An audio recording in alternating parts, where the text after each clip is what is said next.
नमस्कार मित्रों, कैसे आप सब। 66वीं बीपीएससी प्रारंभिक परीक्षा अब बहुत ही नजदीक आ चुकी है और बीपीएससी में बात करें तो आपने देखा होगा धीरे धीरे कैसे करेंट अफेयर की महत्ता बढ़ती जा रही है।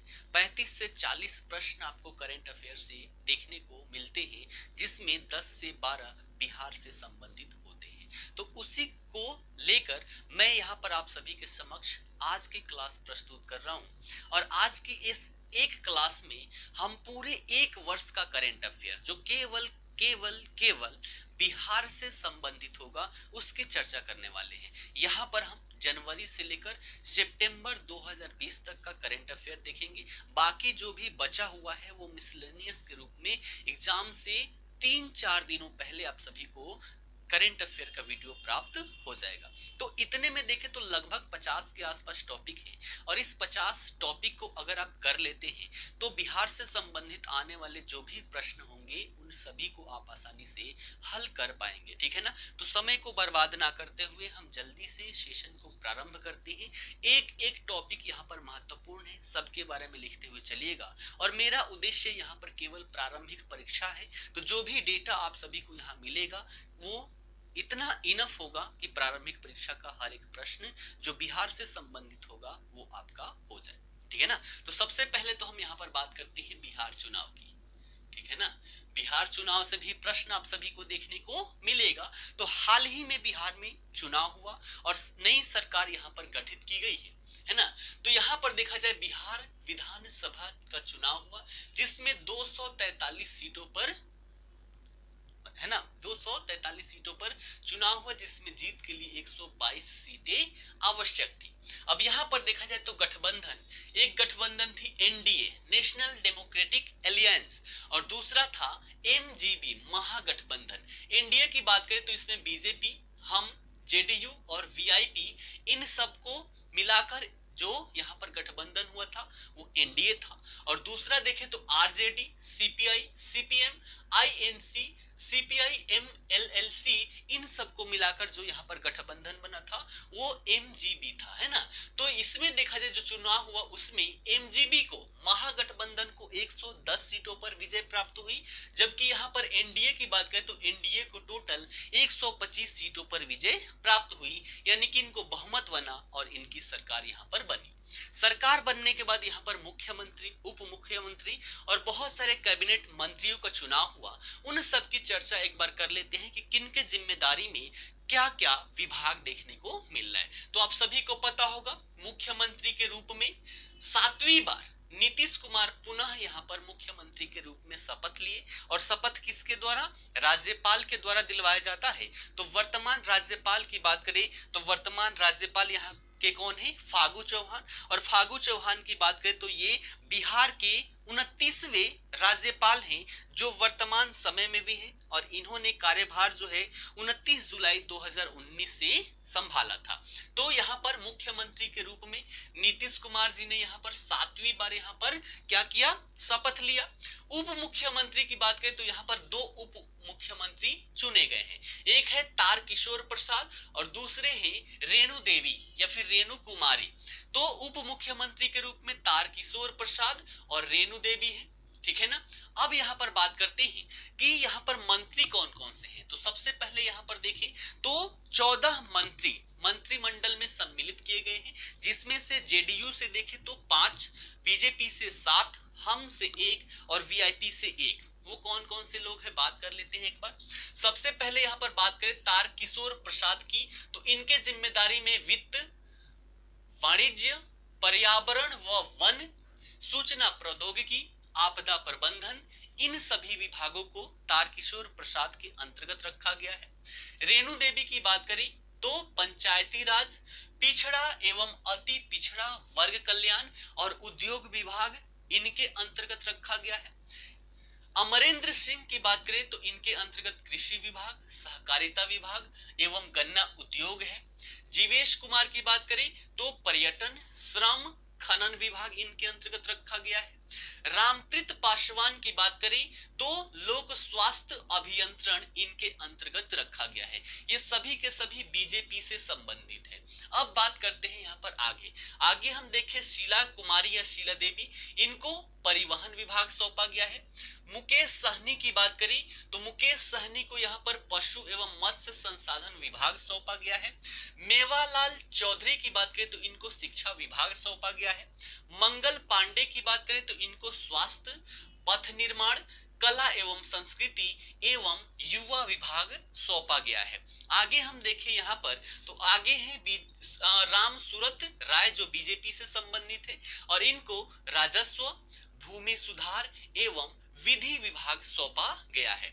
अगले मंत्रिमंडल में मंत्री की बात करें तो संतोष सुमन है, हम से संबंधित है और इनको लघु जल सिंचाई एवं जल संसाधन विभाग सौंपा गया है। इसके साथ साथ अनुसूचित जाति एवं जनजाति कल्याण भी इन्हीं के अंतर्गत रखा गया है। आगे हम देखें तो यहाँ पर है अशोक चौधरी, जिन्हें भवन निर्माण विभाग, अल्पसंख्यक कल्याण विभाग, विज्ञान एवं प्रौद्योगिकी, समाज कल्याण विभाग इनको सौंपा गया है। अगले मंत्री के रूप में देखें तो जेडीयू से संबंधित है विजय चौधरी और इनके अंतर्गत ग्रामीण कार्य एवं ग्रामीण विकास विभाग, इसके साथ साथ संसदीय कार्य, जल संसाधन, सूचना एवं जनसंपर्क विभाग रखा गया है। और अंतिम मंत्री है यहाँ पर विजेंद्र यादव, जिनके अंतर्गत ऊर्जा, उत्पाद, मद्य निषेध, निबंधन, योजना व विकास, खाद्य व उपभोक्ता संरक्षण रखा गया है। तो अभी बिहार में जो मंत्रिमंडल बना है उसमें इतने लोग हैं। कई बार प्रश्न इससे भी आ जाते हैं कि वर्तमान में बिहार में कौन क्या है, तो देखा जाए तो सबकी चर्चा हमने यहाँ पर कर ली। इसके साथ साथ देखें तो बिहार के राज्यपाल के बारे में तो फागू चौहान जो है वर्तमान यहाँ के राज्यपाल है और बिहार के 29वें राज्यपाल है, जिन्होंने कार्यभार जो है वो 29 जुलाई 2019 को संभाला था। इसके अलावा हम देखें पटना उच्च न्यायालय के मुख्य न्यायाधीश के बारे में तो यहाँ पर जस्टिस या फिर न्यायमूर्ति संजय करोल है, कहा कि पटना उच्च न्यायालय के मुख्य न्यायाधीश, और इन्होंने जो पद है वो 11 नवंबर 2019 से संभाला है। इससे पहले इनकी बात करें तो त्रिपुरा उच्च न्यायालय में ये मुख्य न्यायाधीश के रूप में कार्यरत थे। डीजीपी की बात करें, बिहार डीजीपी यानी कि डायरेक्टर जनरल ऑफ पुलिस, अगर इनकी बात करें तो वर्तमान में गुप्तेश्वर पांडे जी हैं, जिन्होंने 31 जनवरी 2019 से यहाँ का पदभार संभाला है। और गुप्तेश्वर पांडे की बात करें तो 1987 बैच के आईपीएस अधिकारी हैं। ठीक है ना, तो ये हो गया वर्तमान में बिहार में कौन क्या है, इससे संबंधित हमने चर्चा कर ली। बाकी जो भी न्यूज है लेटेस्ट से हम धीरे धीरे पुराने की तरफ जाएंगे। ठीक है ना, तो सबसे पहले हम बात करते हैं सितंबर माह की, और सितंबर माह की सबसे प्रमुख न्यूज की बात करें तो सबसे पहला न्यूज हो जाएगा कि प्रधानमंत्री मोदी जी के द्वारा बिहार में इंटरनेट सेवा हेतु ऑप्टिकल फाइबर की शुरुआत की गई। ऑप्टिकल फाइबर आप सभी को पता होगा, जब भी इंटरनेट हम चलाते हैं तो पहले तारों के माध्यम से इंटरनेट चलाया जाता था, और तारों की बात करें तो इसमें हम कॉपर का प्रयोग करते थे। तो इसमें जब भी हम सिग्नल्स को भेजते हैं तो तार जो होता है वो हिट होता है, जिससे सिग्नल्स इसमें धीरे धीरे उसका क्षरण होने लगता है ना, लीकेज होने लगता है। ऑप्टिकल फाइबर की बात करें तो इसमें बहुत ही नाम मात्र का क्या होता है, नाम मात्र का लीकेज होता है, परिणामतः इससे स्पीड बहुत ही तेजी से हमें प्राप्त हो जाता है। इसलिए बिहार में इंटरनेट सेवा प्रारंभ करने के लिए मोदी जी के द्वारा ऑप्टिकल फाइबर की शुरुआत की गई। ये शुरुआत जो की गई, इसका उद्देश्य क्या है, तो उद्देश्यों की बात करें तो पूर्वी राज्य में जितने भी गांव हैं, 45,945 गांव हैं, उन सभी को इंटरनेट से जोड़ना इसका मुख्य उद्देश्य है। और जब भी इंटरनेट से हम इसको जोड़ेंगे तो उससे क्या क्या डेवलपमेंट होगा, सबसे पहला हमारा ई शिक्षा। वर्तमान में कोविड जो हमारा चल रहा है, कोविड-19, इसकी वजह से आपने देखा होगा जितना भी शिक्षा का प्लेटफॉर्म है वो सभी के सभी इंटरनेट आधारित हो गया है। तो यहाँ पर ऑप्टिकल फाइबर के माध्यम से क्या होगा, ई शिक्षा को बढ़ावा मिलेगा, साथ ही साथ ई कृषि को बढ़ावा मिलेगा। उसके बाद सुदूर चिकित्सा, यानी कि सुदूर चिकित्सा क्या है, मान लीजिए गांव के लोग हैं, दिल्ली आने में सक्षम नहीं है, लेकिन सुदूर चिकित्सा के माध्यम से क्या होगा, वो गांव बैठे ही दिल्ली के जो भी डॉक्टर है उनसे कंसल्ट करके अपने बीमारी बीमारी से संबंधित जो भी उपचार होगा वो सभी करवा सकते हैं। तो इससे क्या होगा, हमारा ई शिक्षा, ई कृषि, सुदूर चिकित्सा, इन सब में बढ़ावा मिलेगा और गांवों को ज्यादा से ज्यादा यहाँ पर लाभ की प्राप्ति होगी। अगला यहाँ पर हम न्यूज देख सकते हैं कि कैबिनेट के द्वारा दरभंगा में एक नए एम्स की स्वीकृति दी गई है। प्रश्न के रूप में ये डायरेक्टली पूछा जाता है, फैक्चुअल बेस्ड क्वेश्चन है। तो बिहार के दरभंगा में नए एम्स को स्वीकृति दी गई है। एम्स क्या है, अखिल भारतीय आयुर्विज्ञान संस्थान। तो प्रधानमंत्री जी के द्वारा जो योजना चलाई जा रही है, प्रधानमंत्री स्वास्थ्य सुरक्षा योजना, इसी के अंतर्गत है ना, इसी के अंतर्गत 2003 में इसकी शुरुआत की गई थी। किसकी, प्रधानमंत्री स्वास्थ्य सुरक्षा योजना की, और इसी के अंतर्गत इसका स्वीकृति दिया गया है। यहाँ पर देखा जाए, जो यहाँ पर प्रधानमंत्री स्वास्थ्य सुरक्षा योजना की शुरुआत की गई, इसका उद्देश्य क्या था, तो मुख्य रूप से दो उद्देश्य था। एक, ऐसे क्षेत्र की पहचान करना और वहां पर नए एम्स की स्थापना करना जहां पर आवश्यकता है, और दूसरा देखिए तो चुने हुए सरकारी मेडिकल कॉलेज है उसका उन्नयन करना, यानी कि उसका नया वर्जन, यानी कि उसमें टेक्नोलॉजी है, टेक्नोलॉजी को सम्मिलित करना। इसी दो उद्देश्यों को लेकर प्रधानमंत्री स्वास्थ्य सुरक्षा योजना 2003 में शुरुआत किया गया। तो कहां, दरभंगा में स्वीकृति मिली हुई है। ठीक, अगले न्यूज की तरफ बढ़े तो प्रधानमंत्री मोदी जी के द्वारा क्या हुआ है, पेट्रोलियम क्षेत्र से संबंधित बिहार के 3 प्रमुख परियोजनाओं को राष्ट्र को समर्पित किया जाएगा। वो 3 परियोजनाएं क्या है, देखिएगा यहाँ पर एक पाइपलाइन है, पारादीप हल्दिया दुर्गापुर पाइपलाइन, इसका वृद्धि किया जाएगा। तो इस परियोजना का नाम क्या है, पारादीप हल्दिया दुर्गापुर पाइपलाइन वृद्धि परियोजना। इसके अंतर्गत कहां, सबसे पहला दुर्गापुर और बांका, दूसरा बांका सेक्शन, और तीसरा पूर्वी चंपारण में 2 एलपीजी बोटलिंग यानी कि जहां पर बोतल में एलपीजी को भरा जाता है, तो 2 एलपीजी बोटलिंग प्लांट की स्थापना किया जाएगा इसके अंतर्गत। ठीक है ना, तो बिहार से संबंधित जो भी है उसको याद रखिएगा, कहां, पूर्वी चंपारण में 2 एलपीजी बोटलिंग प्लांट स्थापित किया जाएगा इसी के तहत।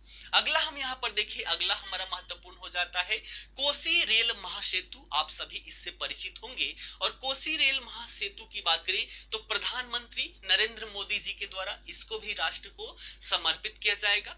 2003-4 में कोसी मेगा सेतु परियोजना को केंद्र के द्वारा स्वीकृति दिया गया है, जिसमें देखा जाए तो निर्माण लागत जो है वो लगभग 516 करोड़ की है, और इसकी लंबाई देखें तो लंबाई 1.9 किलोमीटर है। अगर इस महासेतु की बात करें तो ये महासेतु जो है वो भारत और नेपाल है ना, भारत और नेपाल की जो सीमा है, सीमा पर एक बहुत ही महत्वपूर्ण रणनीतिक महत्व रखती है। ठीक है ना, तो इसको भी याद रखिएगा, कोसी रेल महासेतु। ठीक है ना, कोसी रेल महासेतु लंबाई कितना है, 1.9 किलोमीटर। उसके बाद अगला हम न्यूज देख सकते हैं महत्वपूर्ण, किसान रेल है ना। किसान रेल चर्चे में क्यों रहा, क्योंकि भारत की दूसरी किसान रेल प्रारंभ की गई। किसके द्वारा, तो केंद्रीय कृषि मंत्री कौन है, नरेंद्र सिंह तोमर, और आंध्र प्रदेश के जो मुख्यमंत्री हैं वाईएस जगन मोहन रेड्डी, इन दोनों के द्वारा देश की दूसरी किसान रेल का उद्घाटन किया गया। देश का दूसरी किसान रेल का उद्घाटन किया गया।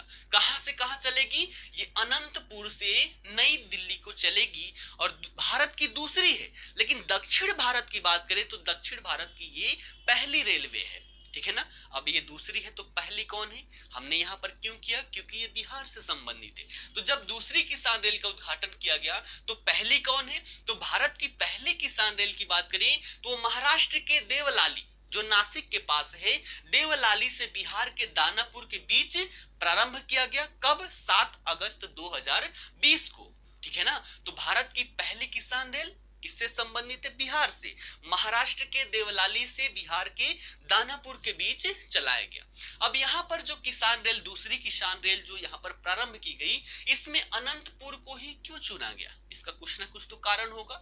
तो कारणों की बात करें तो सबसे पहले आंध्र प्रदेश के बारे में आपने सुना होगा कि बहुत तेजी से ये देश के एक फल के कटोरे के रूप में डेवलप हो रहा है।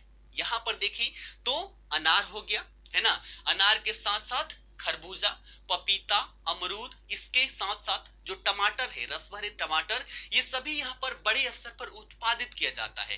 तो ये जो किसान रेल प्रारंभ की गई, इससे क्या होगा कि आंध्र प्रदेश और आंध्र प्रदेश के साथ साथ जो भी कर्नाटक है, यहाँ पर उत्पादित जो भी रस भरे फल है, इन सभी का आनंद भारत के अन्य राज्यों में भी लिया जा सकता है। जैसे यहाँ पर देखें तो आंध्र प्रदेश में देखा जाए तो 58 टन फल एवं सब्जियों का उत्पादन होता है, जिसका 80% से भी अधिक जो हिस्सा है वो बाहरी राज्यों को भेज दिया जाता है, बेच दिया जाता है, जिसमें हमारा उत्तर प्रदेश है, दिल्ली है, पंजाब है, हरियाणा है, इनके साथ साथ जो भी उत्तर भारतीय राज्य है उन सभी में भी भेजा जाता है। तो इससे क्या होगा, इससे क्या होगा कि यहाँ के जो भी फल है उसको भारत के अन्य राज्यों में भी आसानी से पहुंचाया जाएगा और इससे किसानों को ज्यादा से ज्यादा लाभ होगा और लोगों को ताजे से ताजे फल की प्राप्ति यहाँ पर हो पाएगी। ठीक है ना। चलिए अगले न्यूज की तरफ बढ़े तो अगला न्यूज है प्रधानमंत्री मत्स्य संपदा योजना और इसके साथ साथ एक एप्लीकेशन भी यहाँ पर देखा गया है, ई गोपाला ऐप। दोनों के बारे में हम बात करते हैं। इन दोनों का प्रधानमंत्री मत्स्य संपदा योजना और ई गोपाला ऐप को प्रधानमंत्री जी के द्वारा डिजिटल अनावरण किया गया। ये क्या है, थोड़ा सा हम यहाँ पर बात करते हैं।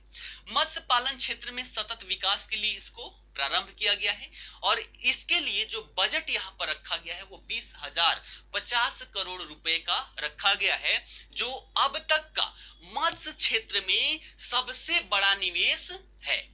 मत्स्य क्षेत्र में अब तक इतना बड़ा निवेश नहीं हुआ था। कितने का बजट है, 20,050 करोड़ रुपए का। इसका लक्ष्य क्या है, आखिर इतना पैसा लगाया गया तो इसका कोई ना कोई तो लक्ष्य होगा। तो लक्ष्य की बात करें तो लक्ष्य क्या है, 2024-25 तक अतिरिक्त 70 लाख टन मछली उत्पादन को बढ़ाना, यानी कि वर्तमान में जितना भी यहाँ पर मछली उत्पादन हो रहा है उसमें अतिरिक्त 70 लाख टन मछली उत्पादन को बढ़ाना। इससे क्या होगा कि जो भी मछुआरे हैं और साथ ही साथ जो मछली उत्पादन से संबंधित कृषक हैं, इन सभी को इससे लाभ होगा और उनकी आय देखा जाए तो लगभग दोगुनी के बराबर हो जाएगी। ठीक है ना। अब यहाँ पर देखा जाए तो इसी के अंतर्गत बिहार में 1390 करोड़ रुपए का निवेश किया गया है। साथ ही साथ बिहार में एक फिश ब्रूड बैंक है ना, बिहार में कहा, सीतामढ़ी में एक फिश ब्रूड बैंक और साथ ही साथ किशनगंज में एक जलीय रोग परामर्श प्रयोगशाला की स्थापना की जाएगी। तो दो जगह याद रखिएगा, कौन कौन सी, एक तो सीतामढ़ी में क्या किया जा रहा है, एक फिश ब्रूड बैंक की स्थापना की जाएगी और साथ ही साथ किशनगंज में क्या किया जाएगा, एक जलीय रोग परामर्श प्रयोगशाला की स्थापना की जाएगी, है ना। नीली क्रांति आप सभी ने सुना होगा, जल से संबंधित। नीली क्रांति के तहत पटना में फिश ऑन व्हील्स, है ना, पटना में फिश ऑन व्हील्स की 2 इकाई और साथ ही साथ मधेपुरा में मछली के भोजन की 1 इकाई का उद्घाटन भी प्रधानमंत्री के द्वारा किया गया। तो पटना में फिश ऑन व्हील्स, है ना, फिश ऑन व्हील्स और मधेपुरा में मछली के भोजन की 1 इकाई का उद्घाटन भी किया गया। साथ ही साथ यहाँ पर देखें तो बिहार के पूसा में एक विश्वविद्यालय है, कौन, डॉक्टर राजेंद्र प्रसाद कृषि विश्वविद्यालय। इसमें एक व्यापक मछली उत्पादन प्रौद्योगिकी केंद्र का भी उद्घाटन किया जाएगा। तो ये हमारा पीएम मत्स्य संपदा योजना से संबंधित बातें थी। ई गोपाला की बात करें तो ये पशुधन से संबंधित है। ये क्या करेगा, ये जो एप्लीकेशन है ई गोपाला एप्लीकेशन, ये पशुधन के लिए बाजार का निर्माण करेगा, है ना, पशुधन के लिए डिजिटल बाजार का निर्माण करेगा। साथ ही साथ जो भी पशु है उनसे संबंधित जो भी टीकाकरण हो या फिर गर्भावस्था के दिन की जो भी नियत तारीख होगी उस पर इस एप्लीकेशन पर एक अलर्ट भेजा जाएगा, ताकि उससे संबंधित जो भी जानकारी है वो संबंधित किसान आकर वहां पर आसानी से ले सके। इसके साथ साथ देखें, इसके साथ साथ तो आसपास के क्षेत्र में जो भी इससे संबंधित विभिन्न सरकारी योजनाएं आयोजित की जा रही है उन सब की सूचनाएं भी ई गोपाला ऐप के माध्यम से दिया जाएगा। तो इससे देखा जाए तो किसानों को ज्यादा से ज्यादा लाभ की प्राप्ति होने वाली है। ठीक है ना। चलिए उसके बाद अगला न्यूज देखें, महत्वपूर्ण है हमारा भारतीय डाक से संबंधित। भारतीय डाक यहाँ पर क्यों महत्वपूर्ण है, क्यों चर्चे का विषय बना हुआ है?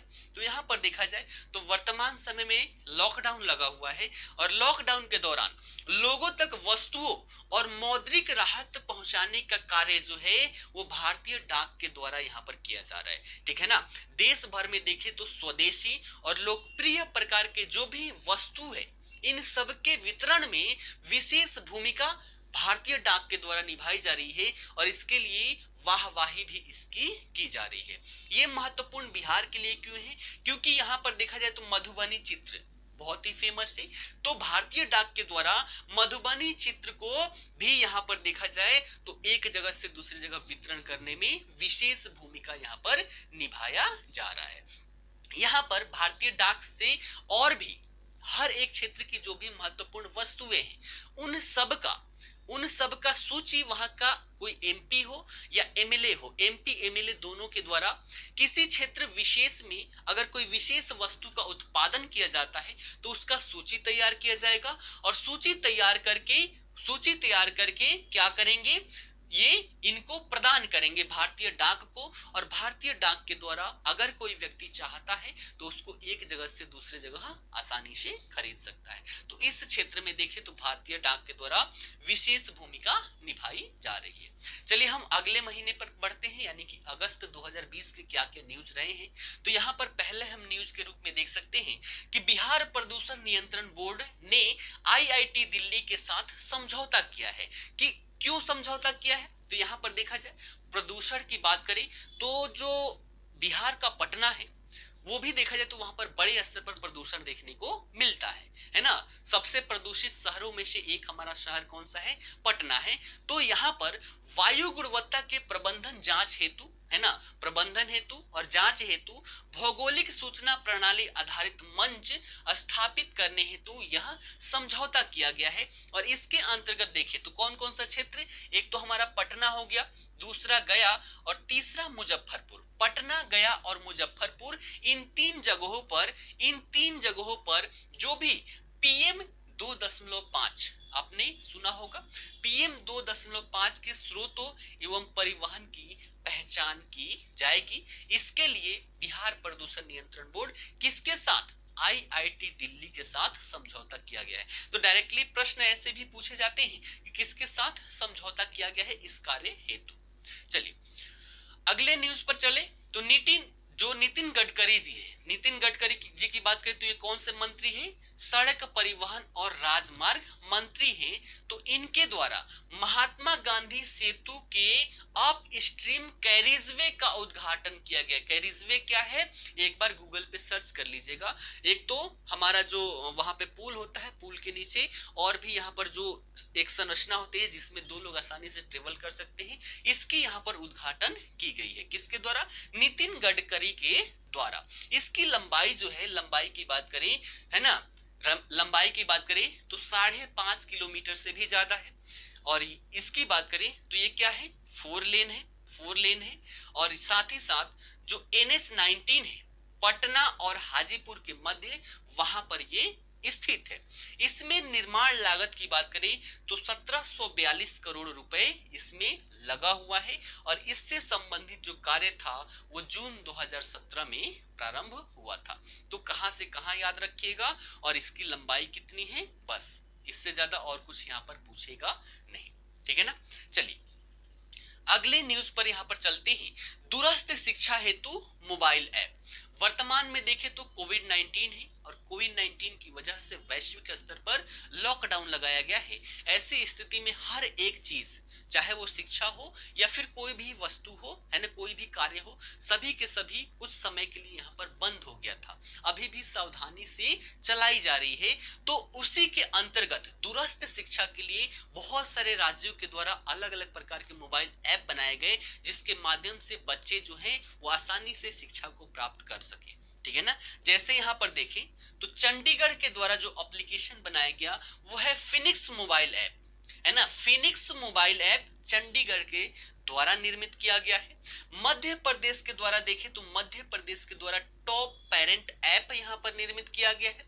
बिहार के द्वारा देखें तो बिहार के द्वारा विद्या वाहिनी, कौन कौन सी एप्लीकेशन है? विद्या वाहिनी। दूसरी बात करें तो स्टूडेंट्स के लिए मेरा मोबाइल मेरा विद्यालय, मेरा मोबाइल मेरा विद्यालय एप्लीकेशन है। और उन्नयन बिहार शिक्षक ऐप भी है। तो बिहार में 3 एप्लीकेशन दूरस्थ शिक्षा हेतु निर्मित किया गया, विद्या वाहिनी, दूसरा मेरा मोबाइल मेरा विद्यालय और तीसरा उन्नयन बिहार शिक्षक ऐप। उसके बाद उत्तर प्रदेश की बात करें तो उत्तर प्रदेश का एप्लीकेशन है, उसका भी नाम क्या है? Top parent app. महाराष्ट्र की बात करें तो महाराष्ट्र में learning outcomes smart Q mobile app है, learning outcomes smart Q mobile app. Sikkim की बात करें तो सिक्किम का जो मोबाइल ऐप है उसका नाम क्या है? एडुटेक।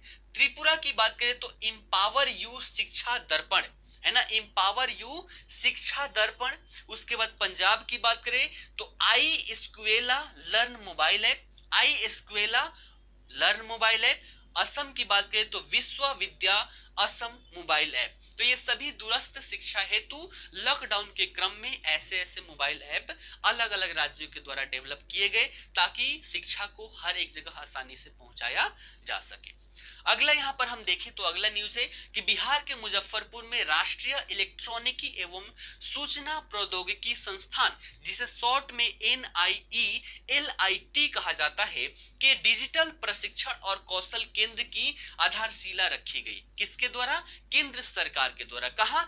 बिहार के मुजफ्फरपुर में। ये याद रखिएगा, डायरेक्टली प्रश्न ऐसे पूछे जाते रहे हैं। इसमें देखा जाए तो 9 करोड़ 17 लाख रुपए की लागत लगी है और बिहार सरकार के द्वारा इसके लिए 1 एकड़ भूमि प्रदान की गई है ना। यहां पर देखा जाए पाठ्यक्रम क्या क्या होगा, यहां पर ये जो प्रारंभ किया गया है इसका पाठ्यक्रम क्या होगा? तो यहां पर पाठ्यक्रम जो होगा O level, CCC, BCC, programming और यहाँ पर मल्टीमीडिया से संबंधित प्रशिक्षण यहाँ पर दिया जाएगा। तो बिहार के मुजफ्फरपुर में राष्ट्रीय इलेक्ट्रॉनिकी एवं सूचना प्रौद्योगिकी संस्थान के लिए डिजिटल प्रशिक्षण और कौशल केंद्र की आधारशिला रखी गई है। चलिए आगे बढ़ते हैं और आगे हम यहाँ पर देखें फ्लिपकार्ट के द्वारा IIT पटना के साथ एक समझौता ज्ञापन पर हस्ताक्षर किया गया है। ये क्या है इसको समझने का प्रयास करते हैं। किसके द्वारा? ये याद रखिएगा, फ्लिपकार्ट के द्वारा IIT पटना के साथ। इससे लाभ क्या होगा सबसे पहले हम यहाँ पर देखते हैं तो आर्टिफिशियल इंटेलिजेंस, मशीन लर्निंग, प्राकृतिक भाषा प्रसंस्करण जैसे क्षेत्रों में उद्योग केंद्रित अनुसंधान बनाने में इसके द्वारा मदद किया जाएगा। और साथ ही साथ IIT पटना के जो भी छात्र हैं है ना, छात्र हैं और साथ ही साथ शोध छात्र हैं जो रिसर्च में लगे हुए हैं, उनको वास्तविक उद्योग अनावरण का अवसर प्राप्त होगा। यानी कि फ्लिपकार्ट देखा जाए तो ये एक कंपनी है और इसके माध्यम से क्या क्या कार्य किए जाते हैं अगर छात्र पहले ही इसमें संलग्न हो जाए तो उससे अच्छे तरह से जान पाएंगे और यहाँ पर उनका डेवलपमेंट जो है, डेवलपमेंट लेवल वो ज्यादा हाई हो जाएगा। ठीक है ना। चलिए अगले न्यूज की तरफ बढ़े तो एक पुस्तक है सियासत में सदस्यता। पुस्तकों से भी प्रश्न पूछे जाते रहे हैं तो ये बिहार से संबंधित है। पुस्तक का नाम क्या है? सियासत में सदस्यता है ना। इनके लेखक कौन है? विजय कुमार चौधरी। ये महत्वपूर्ण क्यों है? क्योंकि ये बिहार विधानसभा अध्यक्ष थे है ना। पहले क्या थे? बिहार विधानसभा अध्यक्ष थे और वर्तमान में देखा जाए तो विजय कुमार सिन्हा। ये कौन है? दोनों विजय कुमार ही है, कंफ्यूज नहीं होना है। पहले ये थी विजय कुमार चौधरी, बिहार विधानसभा के अध्यक्ष थे और वर्तमान में विजय कुमार सिन्हा है। ठीक है ना। जो 25 नवंबर से बिहार विधानसभा के अध्यक्ष पद पर बने हुए हैं और इनकी बात करें तो ये लखीसराय विधानसभा से चुने गए हैं। कौन? विजय कुमार सिन्हा।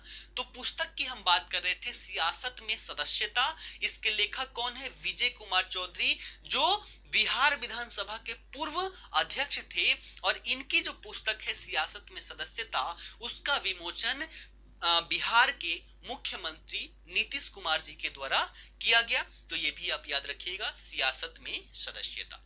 ठीक है ना। चलिए आगे बढ़ते हैं।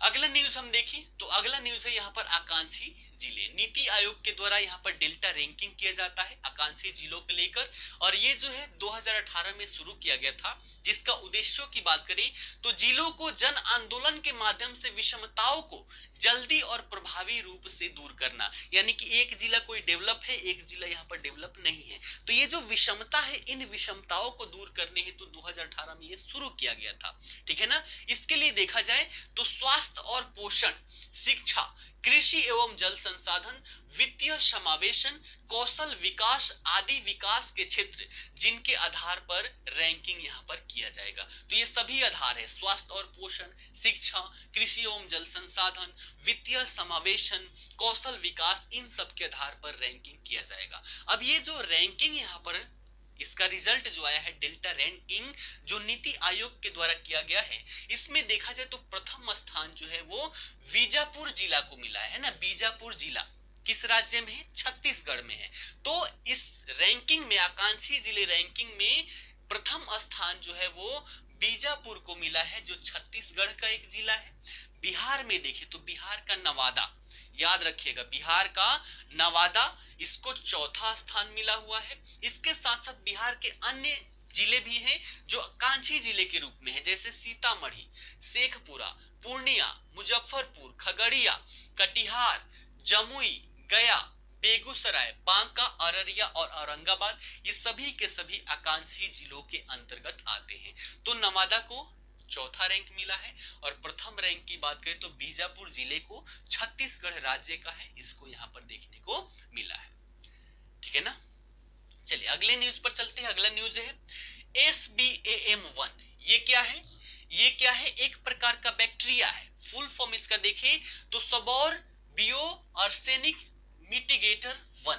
शॉर्ट फॉर्म क्या है इसका? SBAM1। ये क्या है? एक बैक्टीरिया है जो बिहार के कृषि विश्वविद्यालय के वैज्ञानिकों द्वारा आर्सेनिक प्रदूषण जो होता है, आर्सेनिक प्रदूषण होता है वो पानी से संबंधित होता है, और इसमें देखा जाए तो 1 लीटर में लगभग 5 ml से अगर ज्यादा हो जाता है, वैसे पानी के सेवन से हमारा स्वास्थ्य धीरे धीरे यहाँ पर खराब होते जाता है। और देखा जाए तो कई ऐसे क्षेत्र हैं, जैसे बांग्लादेश की बात करें तो बांग्लादेश में इससे संबंधित बहुत सारी घटनाएं देखने को मिलती है, क्योंकि महिलाओं की बात करें तो उनको बर्तन धोना है, कपड़े धोना है, तो पानी से संबंधित कार्य उनका ज्यादा है। परिणामतः यहाँ पर देखा जाए ये आर्सेनिक प्रदूषण से वो प्रभावित हो जाते हैं, और ऐसी स्थिति में वहां पर वैसी महिलाओं से भेदभाव किया जाता है। तो इसको दूर करने हेतु बिहार कृषि विश्वविद्यालय के जो भी वैज्ञानिक है उनके द्वारा आर्सेनिक प्रदूषण को रोकने हेतु एक बैक्टीरिया का विकास किया गया है, जिसका नाम क्या है? सबोर्बियो आर्सेनिक मिटिगेटर 1, शॉर्ट में SBAM1 है। प्रश्न के रूप में यहाँ पर पूछा जाएगा। इससे क्या होगा? पशु, पौधे और मानव को जो क्षति होती है उसको हम यहाँ पर कम कर पाएंगे। बाकी जो अन्य टेक्नोलॉजी है ये बहुत ही महंगा है, उसके अपेक्षा ये बहुत ही सस्ता आपको देखने को मिलेगा। ठीक है ना। चलिए अगला न्यूज है यहाँ पर अश्वगंधा कॉरिडोर। बिहार में अश्वगंधा कॉरिडोर स्थापित किया जा रहा है। अश्वगंधा कॉरिडोर की बात करें तो ये भागलपुर से बक्सर तक है, इसका निर्माण किया जाएगा, और यहाँ पर क्या होगा कि इस कॉरिडोर के अगल बगल रोग प्रतिरोधक प्रकार की जो भी पौधे हैं उन सभी को लगवाया जाएगा। अश्वगंधा की बात करें तो आप सभी को पता होगा कोविड-19 में जो इम्यूनिटी पावर की बढ़ाने की जो बात हो रही है, इम्यूनिटी पावर को बढ़ाने में अश्वगंधा का विशेष रोल रहता है, और वर्तमान में देखें तो वैश्विक स्तर पर बड़े स्तर पर इसकी मांग की गई है, और इसी मांग को देखते हुए अश्वगंधा कॉरिडोर की स्थापना की जा रही है भागलपुर से बक्सर के मध्य। यहाँ पर क्या किया जाएगा? औषधीय पौधों का विकास किया जाएगा। तो अश्वगंधा कॉरिडोर याद रखेंगे, भागलपुर से बक्सर तक। अगला न्यूज देखिए, बापू आपके द्वार। एक अभियान चलाया जा रहा है, बापू आपके द्वार। कहां? बिहार में। तो बिहार में यह अभियान प्रारंभ किया गया है, बापू आपके द्वार, और इसने, ये जो अभियान है इसने एक विश्व रिकॉर्ड बनाया है। है ना, विश्व रिकॉर्ड बनाया है। और साथ ही साथ इस अभियान को लिम्का बुक ऑफ रिकॉर्ड में दर्ज किया गया है। कौन सा? बापू आपके द्वार अभियान। इसमें क्या है कि महात्मा गांधी के जो भी अनुशासन है ना, महात्मा गांधी के जो भी अनुशासन है, इस अभियान के द्वारा उसको लोकप्रिय बनाने के लिए बिहार में प्रारंभ किया गया ये सबसे बड़ा अभियान है। ठीक है ना, कौन? बापू आपके द्वार। ठीक, चलिए आगे बढ़ते हैं अगले टॉपिक पर। और अगला न्यूज देखें तो बिहार के अनिल किशोर जी हैं, ये थोड़े से फेमस है। क्यों? क्योंकि इनको ब्रिक्स बैंक के उपाध्यक्ष के रूप में चुना गया है।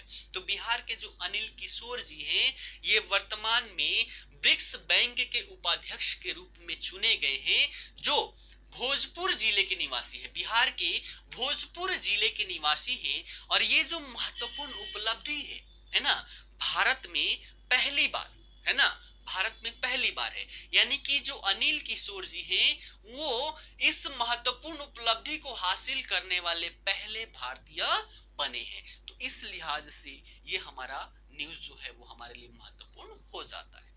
चलिए अगले न्यूज की तरफ बढ़ते हैं। अगला न्यूज है सिल्क सिटी ऑफ बिहार। आप सभी को पता होगा सिल्क सिटी ऑफ बिहार किसे कहा जाता है? भागलपुर को। क्योंकि भागलपुर क्या है? रेशम उत्पादन के लिए, रेशम उद्योग के लिए प्रसिद्ध है। और यहाँ पर जब भी आप कहीं भी जाएंगे तो जितने भी ट्रैफिक सिग्नल्स है उन सभी सिग्नल्स पर सिल्क सिटी लिखा हुआ आपको दिखाई देगा। लेकिन अब बात करें तो ये न्यूज में क्यों है? क्योंकि अब जिला प्रशासन की वेबसाइट को भी आप खोलेंगे तो वहां पर भी बिहार का रेशम नगर या सिल्क सिटी ऑफ बिहार लिखा हुआ आपको दिखाई पड़ेगा। तो इसलिए ये क्या है? महत्वपूर्ण है। क्या? Silk city of Bihar. ठीक, चलिए आगे बढ़ते हैं। अगला महत्वपूर्ण यहां पर न्यूज है, दूरदर्शन पटना जो है वो देश का पहला ग्रीन हब बना हुआ है। ग्रीन हब यानी कि हरित केंद्र, है ना, हरित केंद्र। कौन? दूरदर्शन पटना। ऐसा क्यों? क्योंकि यहां पर देखा जाए तो जो भी ये केंद्र होते हैं वहां पर, है ना, हरित केंद्र या फिर ग्रीन हब की बात करें तो रीन्यूएबल एनर्जी का अगर हम प्रयोग करते हैं अधिक से अधिक तो वैसे क्षेत्रों को ग्रीन हब या फिर हरित केंद्र के रूप में चिन्हित किया जाता है। तो यहाँ पर क्या किया गया है कि 5 इलेक्ट्रिक कारों का संचालन यहाँ पर किया गया है। और इस 5 इलेक्ट्रिक कारों के संचालन से जो खर्चा है, यहाँ पर इलेक्ट्रिक कारों पर जो खर्चा आएगा, 1 किलोमीटर हम जाते हैं। वर्तमान में देखें तो जो भी कारें हैं, पेट्रोल कार हो या डीजल कार हो, तो पेट्रोल कारें लगभग 10 की एवरेज देती है। और वर्तमान में देखें तो 90 रुपए 88 रुपए के आसपास हमारा क्या है? पेट्रोल है। तो 1 किलोमीटर जाने में 9 से 10 रुपए का खर्च आता है। जबकि यहाँ पर ये जो इलेक्ट्रिक कारें यहाँ पर इस्तेमाल की जा रही है, इससे 1 किलोमीटर जाने में मात्र 5 से 8 पैसे का खर्च आने वाला है। तो यहाँ पर दूरदर्शन पटना के द्वारा 5 इलेक्ट्रिक कारों का संचालन किया जा रहा है। किसके द्वारा? यहाँ पर देखा जाए तो इसमें जो देखा जाए समझौता किसके साथ हुआ है तो EESL, energy efficiency service limited. Energy efficiency service limited कहां स्थापित है? दिल्ली। और मिनिस्ट्री ऑफ पावर के अंतर्गत आता है।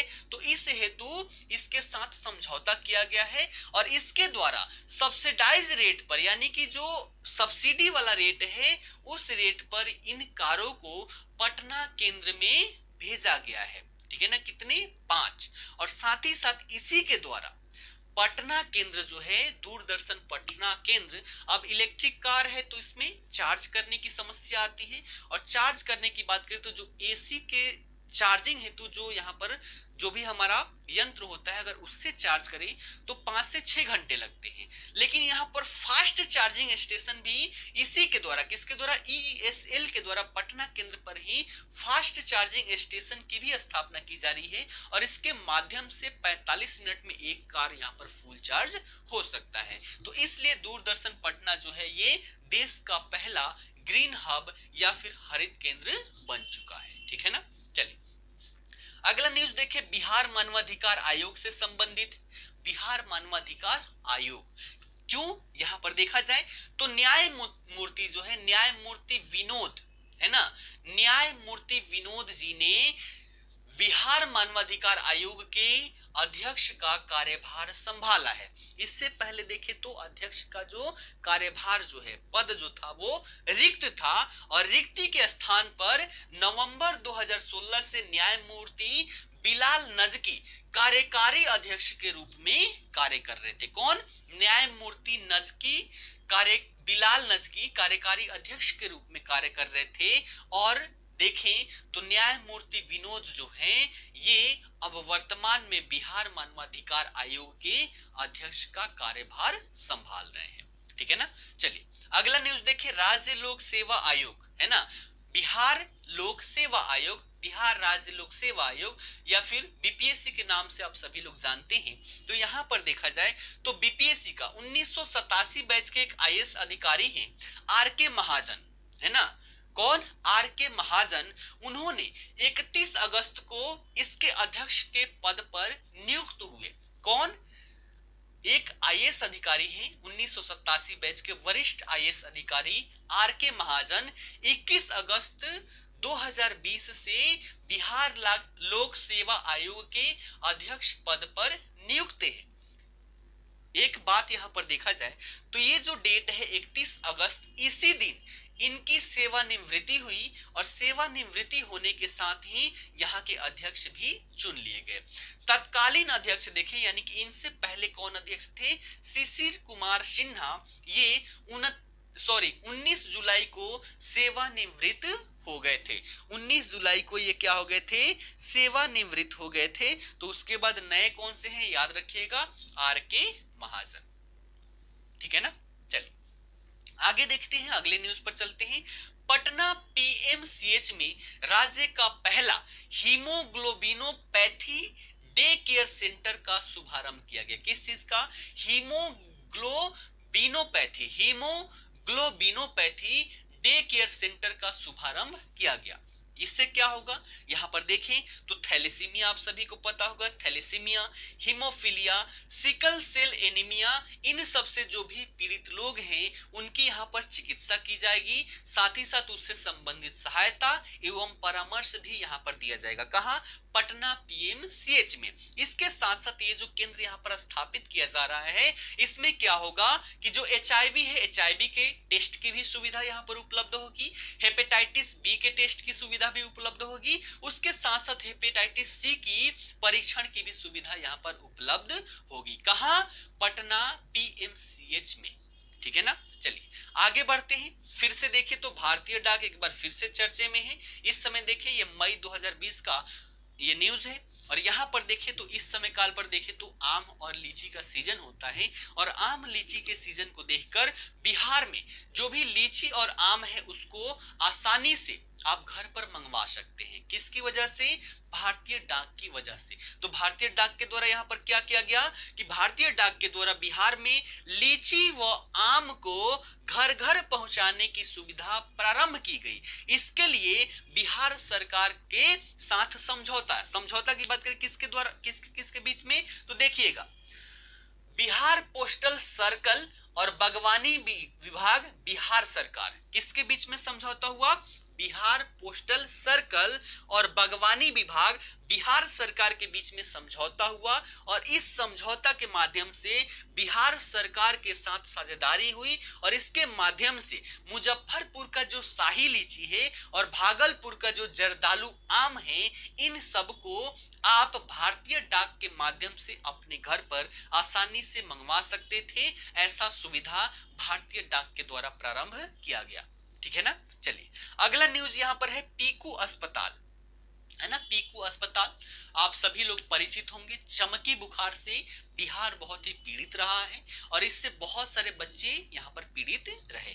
तो चमकी बुखार जो इतने बड़े स्तर पर था, उसी का उपचार करने हेतु 72 करोड़ की लागत से बच्चों के लिए एक पीकू अस्पताल का स्थापना किया गया, जो देश में इस प्रकार का पहला अस्पताल है।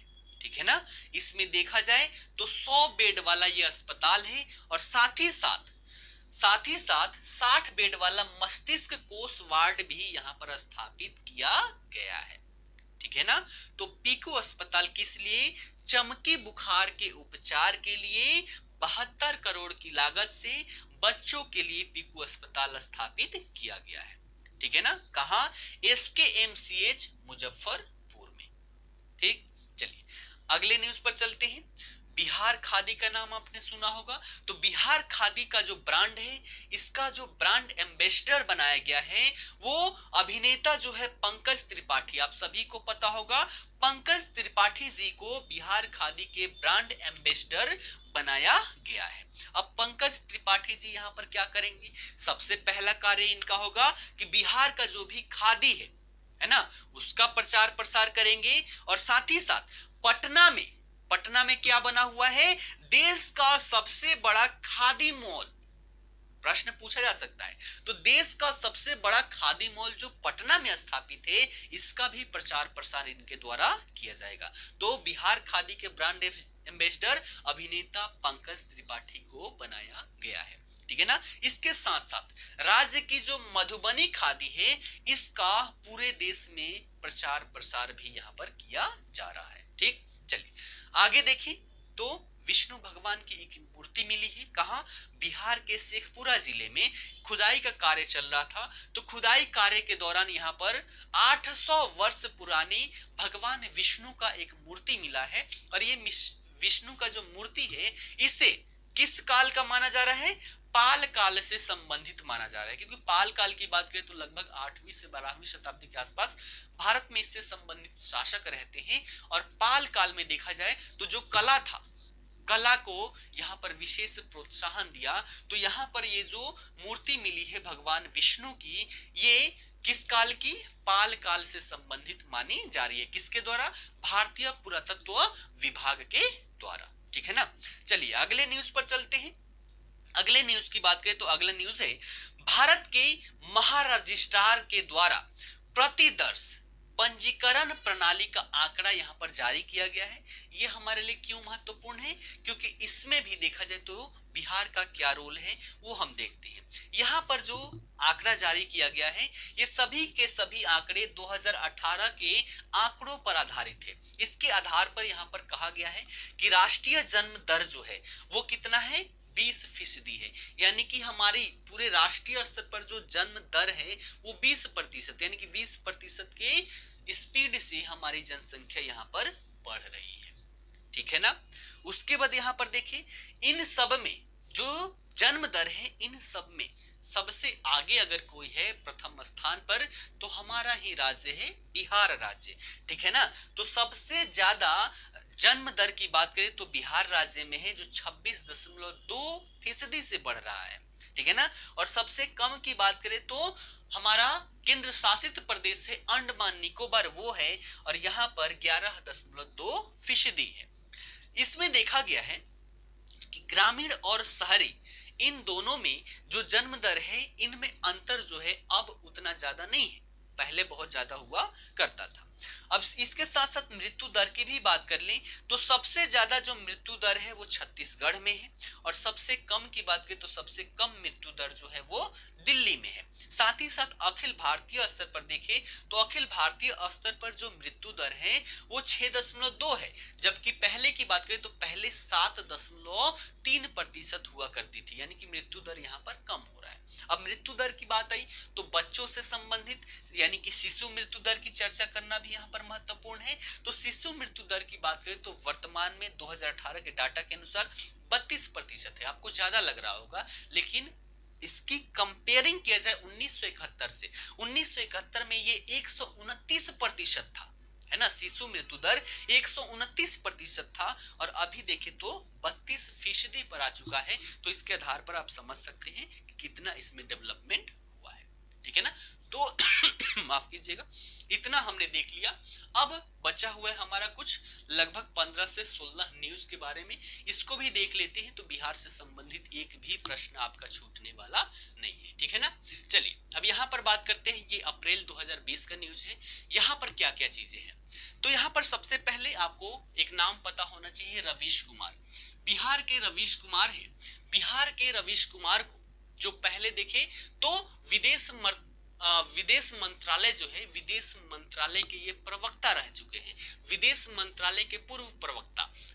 इनका ड्यूरेशन देखे तो जुलाई 2017 से लेकर अप्रैल 2020 तक इनका समय काल रहता है। तो बिहार के जो रवीश कुमार है इनको फिनलैंड में भारत के राजदूत के रूप में नियुक्त किया गया है। कहां?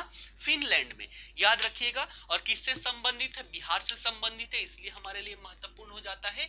तो बिहार के रवीश कुमार जी हैं, इनको फिनलैंड में भारत के राजदूत के रूप में नियुक्त किया गया है। अब यहाँ पर बात करें बिहार के किस क्षेत्र से संबंधित है, तो भागलपुर जिले से ये संबंधित है। और भागलपुर जिले में एक स्थान है नाथनगर, यहाँ से संबंधित है। ये कौन है? तो इनकी बात करें तो 1995 बैच के IFS यानी कि इंडियन फॉरेन सर्विस के ये अधिकारी हैं और वर्तमान में इनको फिनलैंड में भारत के राजदूत के रूप में नियुक्त किया गया है। अगले न्यूज की तरफ बढ़े तो अगला न्यूज है हमारा, बिहार के भागलपुर वन प्रभाग में मीठे जल के कछुए के लिए अपने प्रकार का पुनर्वास केंद्र का उद्घाटन किया गया है। कहां?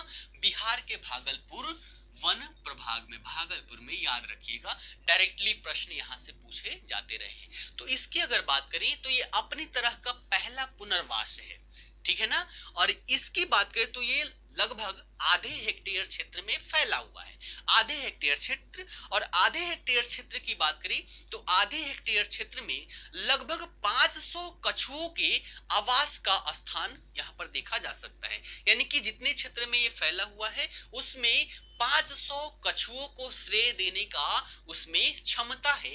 500 कछुए वहां पर आसानी से रह सकते हैं। अब यहाँ पर देखा जाए पुनर्वास का क्या जरूरत पड़ गया, तो यहाँ पर देखा जाए कछुओं के लिए बहुत सारी खतरा है वर्तमान में। खतरा हम देख सकते हैं सबसे पहले, जैसे बांधों का निर्माण किया जाता है, बैराजों का निर्माण किया जाता है, तो इसमें भी बहुत सारे कछुओं का यहाँ पर मृत्यु हो जाती है। इसके साथ साथ देखा जाए तो मछली मारने के लिए जो जालों का प्रयोग किया जाता है, कई बार कई कछुए उसमें फंस के उससे भी मृत्यु को प्राप्त हो जाते हैं, घायल हो जाते हैं, और घायल की अवस्था में भी उनकी मृत्यु धीरे धीरे करके हो जाती है। उसके बाद यहाँ पर देखा जाए प्रदूषण है, जल प्रदूषण, इसके माध्यम से भी कछुओं की धीरे धीरे समाप्ति हो रही है। इसके अलावा यहाँ पर हम देख सकते हैं अवैध प्रकार के शिकार भी कछुओं का किया जाता है। जैसे कई लोग कछुए के मांस खाने के लिए अवैध प्रकार का उसका शिकार भी करते हैं। उसके ऊपर का जो मजबूत संरचना है उस हेतु भी इसका शिकार यहाँ पर किया जाता है। इसके साथ साथ वर्तमान समय में आप देखें तो लोग पालने के लिए, है ना, पालने के लिए भी कछुओं को क्या करते हैं? खरीदते हैं। यानी कि इसे हम क्या बोलते हैं? पालतू बाजार। तो पालतू बाजार से भी कछुओं को खतरा है। और इन सभी से होने वाले खतराओं को समाप्त करने हेतु बिहार के भागलपुर वन प्रभाग में मीठे जल के कछुए के लिए एक पुनर्वास केंद्र का उद्घाटन किया गया, ठीक है ना। चलिए अगले न्यूज पर बढ़ते हैं। तो अगला न्यूज हमारा क्या है? संयुक्त राष्ट्र का जलवायु गोलमेज सम्मेलन जो हुआ सितंबर 2020 में, है ना, सितंबर 2020 में, तो इसमें क्या हुआ कि बिहार के मुख्यमंत्री नीतीश कुमार जी ने इसमें हिस्सा लिया। किस आधार पर? वर्चुअल आधार पर, क्योंकि अभी कोविड का समय चल रहा है और ऐसी स्थिति में जितने भी सम्मेलन हो रहे हैं वो वर्चुअल आधार पर हो रहे हैं, वर्चुअल हो रहे हैं। तो नीतीश कुमार जी ने इसमें क्या किया? हिस्सा लिया। अब हिस्सा लेने के साथ साथ यहाँ पर क्या हुआ? तो जलवायु परिवर्तन जो हो रहा है, इस परिवर्तन को रोकने हेतु या कम करने हेतु जल संरक्षण और साथ ही साथ बिहार में जो चलाया जा रहा है जल जीवन हरियाली पहल जो है, इन सब पर नीतीश कुमार जी के द्वारा यहाँ पर प्रकाश डाला गया, है ना। इसका जो महत्व है, इन सभी महत्व को बताया गया इनके द्वारा कि जो जलवायु परिवर्तन है इसको रोकने हेतु, कम करने हेतु इसकी क्या क्या भूमिकाएं हो सकती है। इसके साथ साथ जो 2020 तक टारगेट रखा गया है कि जो वैश्विक तापन है उसको 1.5 डिग्री सेल्सियस तक हम कम करेंगे, है ना, नीचे लाने का प्रयास करेंगे। तो ये जो वैश्विक प्रयास है इसके प्रति भी इनके द्वारा प्रतिबद्धता जताई गई। और साथ ही साथ बिहार के संदर्भ में क्या महत्वपूर्ण है, इन्होंने यहाँ पर बोला कि वर्ष 2040 तक बिहार में जो कार्बन उत्सर्जन है, कार्बन उत्सर्जन को 0 कर दिया जाएगा। तो ऐसी यहाँ पर इनके द्वारा बातें रखी गई। लक्ष्य कब तक का है? 2040 तक, याद रखिएगा, बहुत ही ये महत्वपूर्ण है, ठीक है ना। चलिए अगले यहाँ पर देखिए, कोरोना वायरस के समय काल में एक देखा जाए तो हेलो सखी चिन्ह निर्मित किया जा रहा है। हेलो सखी चेन क्या है, इसकी बात करें तो कोरोना वायरस से लड़ने के लिए मुजफ्फरपुर की जो ग्रामीण महिलाएं हैं उनके द्वारा ये चलाया गया एक जागरूकता अभियान है। कौन सा? हेलो सखी चेन, है ना। इसके माध्यम से क्या किया जा रहा है कि इन महिलाओं के द्वारा कोविड-19 के बारे में जागरूकता फैलाई जा रही है, जागरूकता पैदा की जा रही है। इसके तहत कोई भी महिला है वो प्रतिदिन देखा जाए तो 20 से 30 घर को जाती है और वहां पर क्या बोलती है, क्षेत्रीय भाषा में पूछती है कुशल क्षेम। कुशल क्षेम, कुशल क्षेम का मतलब क्या हुआ कि सब कुछ कुशल मंगल तो है, कोई दिक्कत तो नहीं है। तो 20 से 30 परिवारों से कुशल क्षेम के बारे में पूछती है, ठीक है ना। साथ ही साथ क्षेत्रीय भाषा में इनके द्वारा कोविड की जागरूकता हेतु कुछ गीत भी बनाए गए हैं और गीत के साथ साथ मोबाइल के माध्यम से भी, कॉलिंग के माध्यम से भी लोगों में कोविड-19 के प्रति जागरूकता इनके द्वारा की जा रही है। तो ये क्या है, हेलो सखी चेन। किससे संबंधित है? बिहार राज्य से संबंधित है और बिहार राज्य में भी कहां से? मुजफ्फरपुर की ग्रामीण महिलाओं से, ठीक है ना। चलिए आगे बढ़ते हैं। अगला न्यूज है हमारा बिहार के पूर्व राज्यपाल देवानंद कोमर, है ना। पूर्व राज्यपाल देवानंद कोमर, है ना, जो एक कांग्रेस के दिग्गज नेता रहे हैं, इनका 86 वर्ष की आयु में निधन हो गया। ये हम क्यों पढ़ रहे हैं? क्योंकि देखा जाए तो बिहार के पूर्व राज्यपाल ये रह चुके हैं। इनका जो कार्यकाल था वो 24 जुलाई 2009 से 8 मार्च 2014 तक रहा। उसके साथ साथ ये त्रिपुरा के राज्यपाल के रूप में भी 25 मार्च 2013 से लेकर 29 जून 2014 तक इनके द्वारा त्रिपुरा के राज्यपाल के रूप में भी कार्य यहाँ पर किया जा चुका है। तो याद रखिएगा देवानंद कोमर कहाँ? बिहार के पूर्व राज्यपाल रह चुके हैं। आगे हम न्यूज देखें तो अगला हमारे लिए महत्वपूर्ण हो जाता है कि म्यांमार के राष्ट्रपति जो हैं वो अपनी पत्नी के साथ बोध गया के 2 दिवसीय यात्रा पर आए थे। कब से कब? 28-29 फरवरी 2020 को। कहाँ के? म्यांमार के राष्ट्रपति, नाम क्या है उनका? विन मिंट, है ना। तो म्यांमार के राष्ट्रपति विन मिंट कब से? 30 मार्च 2018 से वो म्यांमार के राष्ट्रपति हैं। तो वो 2 दिवसीय यात्रा पर आए, कहाँ के? बोध गया की। उनकी पत्नी जो है, पत्नी का नाम आप कभी नहीं भूलेंगे, पत्नी का नाम क्या है? डॉक्टर चोचो, है ना। नाम क्या है? चो। तो अपनी पत्नी के साथ डॉक्टर चोचो के साथ ये कहा? बिहार के बोध गया में आए। यहाँ पर देखा जाए तो महाबोधि मंदिर का दर्शन उनके द्वारा किया गया। बोध गया मठ जहाँ पर भगवान बुद्ध की 80 फीट की प्रतिमा है उसका दर्शन किया गया। साथ ही साथ महाबोधि वृक्ष है। इन सबको देखते हुए फिर ये यहाँ से आगरा के लिए प्रस्थान कर गए, ठीक है ना। चलिए अगले न्यूज की तरफ बढ़े तो अगला न्यूज है national e governance award 2020। National e governance award 2020 यहाँ पर दिया गया है और यहाँ पर देखा जाए तो बिहार में जो सहरसा जिला है, सहरसा जिला को जिला प्रशासन के क्षेत्र में सिल्वर मेडल दिया गया है ना। जिला प्रशासन के क्षेत्र में सिल्वर मेडल दिया गया है। क्यों? यहाँ पर देखा जाए क्यों? क्योंकि ब्लॉक से जो पंचायत भवन तक ई गवर्नेंस के माध्यम से सिविल सेवा पहुंचाने में जो कार्य किया गया है उसके लिए बिहार के सहरसा जिले को जिला प्रशासन के क्षेत्र में सिल्वर मेडल प्रदान किया गया है, ठीक है ना। किस क्षेत्र में दिया गया है? तो याद रखिएगा district level initiative in e governance के क्षेत्र में ये पुरस्कार दिया गया है। कौन सा? सिल्वर मेडल, ठीक। चलिए अगले न्यूज की तरफ बढ़ी तो एक पोर्टल प्रारंभ किया गया है बिहार सरकार के द्वारा, परिमार्जन पोर्टल। परिमार्जन पोर्टल ये किससे संबंधित है?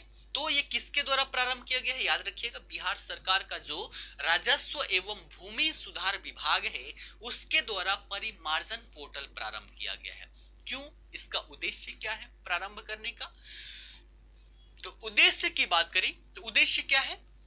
डिजिटाइज जमाबंदी पंजी में अशुद्धियों के सुधार हेतु इसका प्रयोग किया जाएगा। यानी कि देखा जाए तो लगभग 3.5 करोड़ के आसपास ऐसी जमाबंदियां हैं जिनमें अशुद्धियां देखने को मिलती है। तो आप इसको आसानी से परिमार्जन पोर्टल के माध्यम से डिजिटलाइज्ड टेक्नोलॉजी के माध्यम से आसानी से उसको सुधरवा सकते हैं और इसमें इसके माध्यम से पारदर्शिता भी लाया जाएगा। इसलिए बिहार सरकार के राजस्व एवं भूमि सुधार विभाग के द्वारा परिमार्जन पोर्टल का यहाँ पर क्या किया गया है, शुभारंभ किया गया है। यहाँ पर क्या होगा इसके माध्यम से कि राज्य के जितने भी ब्लॉक से हैं, कितने 534 ब्लॉक से हैं, उसके किसी भी रैयत के द्वारा दुनिया के किसी भी कोने से अपनी जमाबंदी का अवलोकन इसके माध्यम से आसानी से किया जाएगा। तो याद रखिएगा, परिमार्जन पोर्टल किस विभाग के द्वारा, बिहार सरकार के राजस्व एवं भूमि सुधार विभाग के द्वारा प्रारंभ किया गया है। ठीक, चलिए अगला यहाँ पर शब्द है जल जीवन हरियाली दिवस, है ना। जल जीवन हरियाली दिवस क्यों महत्वपूर्ण है, क्योंकि बिहार के जितने भी स्कूल हैं, बिहार के सभी स्कूलों में हर महीने के पहले मंगलवार को जल जीवन हरियाली दिवस के रूप में मनाया जाएगा। ठीक है ना, तो याद रखिएगा कब, हर महीने के पहले मंगलवार को बिहार के हर स्कूल में जल जीवन हरियाली दिवस के रूप में मनाया जाएगा। ठीक, चलिए अगला यहाँ पर देखिए, तो अगला शब्द है प्यार का पौधा, है ना। ये जो पहल है बिहार के द्वारा चलाई जा रही है, प्यार का पौधा। क्यों, यहाँ पर देखा जाए तो जल जीवन हरियाली अभियान के तहत बिहार में पेड़ लगाने की जो प्रथा है ना, पेड़ लगाने की जो प्रथा है उसको बढ़ावा देने के लिए प्यार का पौधा पहल यहाँ पर प्रारंभ किया गया है। सबसे पहले तो ये पटना में प्रारंभ किया गया है और किसके द्वारा, राज्य सरकार का जो पर्यावरण एवं वन विभाग है उसके द्वारा ये पहल प्रारंभ किया गया है। और इस पहल के माध्यम से, है ना, जो पर्यावरण एवं वन विभाग है उसके द्वारा लोगों से अपील की गई है कि आपके जो भी करीबी हैं उनको गिफ्ट के रूप में अगर कुछ देना है तो एक प्यार का पौधा दीजिए। प्यार का पौधा देने से क्या होगा, एक तो बेकार टाइप का जो भी हम गिफ्ट लेते हैं जिसका यूज तो कुछ होता नहीं है, साथ ही साथ बहुत जल्दी वो खराब भी हो जाता है, टूट फूट जाता है, यादें हैं समाप्त हो जाती है। लेकिन जब प्यार का पौधा आप किसी को देंगे और वो पौधा उनके द्वारा लगाया जाएगा तो सबसे पहले तो एक यहाँ पर पेड़ हमारा तैयार होगा और पेड़ों के क्या क्या फायदे हैं उसको आप जानते हैं, उसको गिनवाने की आवश्यकता भी नहीं है। तो बिहार में क्या है, जो वन की जो घनत्व है वो बहुत ही कम है, 7-8% के आसपास है, जबकि होना कितना चाहिए, लगभग 23 से 30% के आसपास होना चाहिए। तो यहाँ पर देखा जाए ये पहल चलाने से क्या होगा, कहा क्या गया है कि अपने करीबियों को, अपने मित्रों को, है ना, अपनी गर्लफ्रेंड, बॉयफ्रेंड, पत्नी, पति, किसी को भी अगर गिफ्ट देना है तो एक प्यार का पौधा दीजिए। इससे क्या होगा, वो पौधा लगाएंगे, बहुत बड़ा संरचना हो जाएगा और जब भी उस पौधों को देखेंगे तो वो आपको अवश्य ही यहाँ पर याद करेंगे। तो जो प्यार का पौधा पहल है ये बिहार के द्वारा यहाँ पर प्रारंभ किया गया है। ठीक है ना, चलिए अगला यहाँ पर है वी थिंक डिजिटल पहल। वी थिंक डिजिटल पहल, ठीक है ना, ये किसके द्वारा, फेसबुक के द्वारा प्रारंभ किया गया है और इसका उद्देश्य क्या है कि 1 लाख महिलाओं को डिजिटल साक्षरता प्रशिक्षण प्रदान करना है। ठीक है ना, वी थिंक डिजिटल किसकी, फेसबुक की पहल है। ठीक है ना, इसमें देखा जाए तो इसे राष्ट्रीय महिला आयोग और शांति फाउंडेशन की साझेदारी से लॉन्च किया गया है। कौन कौन सा, राष्ट्रीय महिला आयोग और शांति फाउंडेशन की साझेदारी से लॉन्च किया गया है ना। इसका उद्देश्य क्या है, 1 लाख महिलाओं को डिजिटल साक्षरता प्रशिक्षण प्रदान करना। इसके अंतर्गत कौन कौन से राज्य को, सबसे पहले ये उत्तर प्रदेश से प्रारंभ होगा, और इसमें देखा जाए तो उत्तर प्रदेश, पश्चिम बंगाल, बिहार, इसके साथ साथ असम, मध्य प्रदेश, गुजरात और झारखंड, इन सभी राज्यों से संबंधित जो भी महिलाएं हैं उनको डिजिटल साक्षरता प्रशिक्षण प्रदान किया जाएगा वी थिंक डिजिटल पहल के माध्यम से। ठीक है ना, तो याद रखिएगा किसके द्वारा, फेसबुक के द्वारा प्रारंभ किया गया है। साझेदारी किसकी है ये भी याद रखिएगा, राष्ट्रीय महिला आयोग और शांति फाउंडेशन। अगला देखा जाए बिहार का पहला bird ringing station. Bird ringing station यानी कि बिहार में पहला बर्ड रिंगिंग स्टेशन खोला गया है। इससे पहले देखें तो तमिलनाडु, ओडिशा और राजस्थान में ये खोला जा चुका है। तो तमिलनाडु, ओडिशा और राजस्थान के बाद भारत को चौथा, और उत्तर भारत का देखें तो उत्तर भारत का पहला बर्ड रिंगिंग स्टेशन जो है वो बिहार में खोला गया है। अब यहाँ पर क्या होगा, आपने ज्योग्राफी में पढ़ा होगा, मैंने भी पढ़ाया है कि बिहार में बहुत सारी प्रवासी पक्षियां यहाँ पर आते हैं, कुछ समय के लिए यहाँ पर प्रजनन करते हैं। जब बच्चे उनके बड़े हो जाते हैं और उनके रहने के अनुकूल वहां की, जहां से ये पक्षी आते हैं, वहां पर जब वैसा वातावरण डेवलप हो जाता है तो पुनः ये रिटर्न चले जाते हैं। तो बहुत सारी प्रवासी पक्षियां हैं, तो उसी के तहत यहाँ पर देखा जाए तो पहला बर्ड रिंगिंग स्टेशन खोला गया है। और यहाँ पर क्या होगा कि जो भी प्रवासी पक्षी आएंगे उनका अवलोकन किया जाएगा, निगरानी किया जाएगा और अनुसंधान से संबंधित कार्य वहां पर किया जाएगा। ये खुल कहाँ रहा है, भागलपुर में, याद रखिएगा भागलपुर में। तो भागलपुर में ये जो खुल रहा है, अगर इसकी बात करें तो एक स्थान है हमारा कंबोडिया, वहां पर भी प्रवासी पक्षी आते हैं और साथ ही साथ असम में भी बहुत सारे प्रवासी पक्षी आते हैं, आकर वहां पर प्रजनन करते हैं।